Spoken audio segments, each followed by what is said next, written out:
အမျိုးသားတစ်ယောက်ဟာသူ့အိမ်ရဲ့နရံမှာတန်တစ်ချက်ရိုက်လိုက်ပါတယ်။ဒါပေမဲ့အဲ့ဒီတန်ဟာနရံနောက်ွယ်မှာပုံနေတဲ့အိမ်မြောင်တကန်ရဲ့ကိုယ်ထဲကိုတဲ့တဲ့ကြီးစိုက်ဝင်သွားခဲ့ပါတယ်။အိမ်မြောင်လေးဟာလွတ်မြောက်ဖို့အသေးအတန်စူးစမ်းခဲ့ပေမဲ့မရခဲ့ပါဘူး။တန်ကသူ့ကိုယ်ထဲကိုနက်နက်ရှိုင်ရှိုင်စိုက်ဝင်သွားခဲ့တာပါ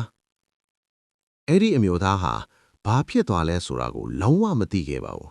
။နရံနောက်ွယ်မှာတော့အိမ်မြောင်လေးဟာအကူအညီမဲ့စွာနဲ့ပိတ်မိနေခဲ့ပါတယ်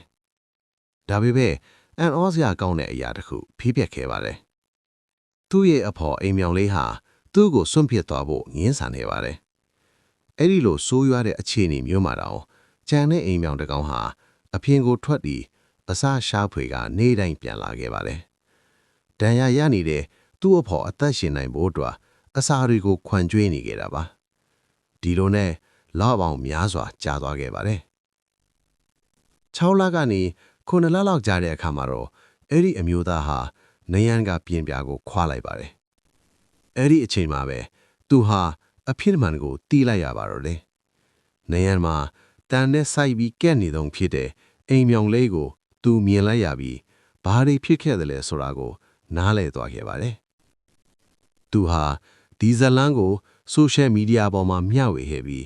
ဒါဟာလူသားတွေအတွက်ခိုင်မာတဲ့သတိပေးချက်တစ်ခုဖြစ်လာခဲ့ပါတယ်။ပစ္စာရှိမှုနဲ့အချစ်ဆိုတာဒီကဘာပေါ်မှာအလှပဆုံးအရာတွေကတစ်ခုပါပဲ။